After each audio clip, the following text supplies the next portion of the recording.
In this video, I will show you how to change the language on the Netflix app.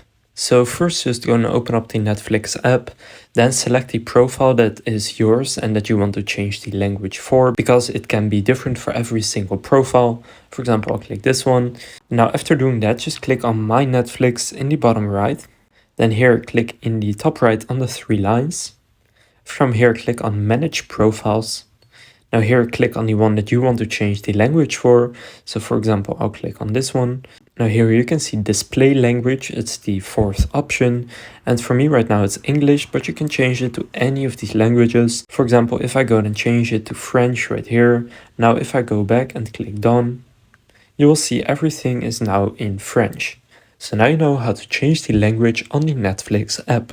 If this video was helpful, please consider leaving a like and subscribing to my channel. With that being said, I will see you in the next video.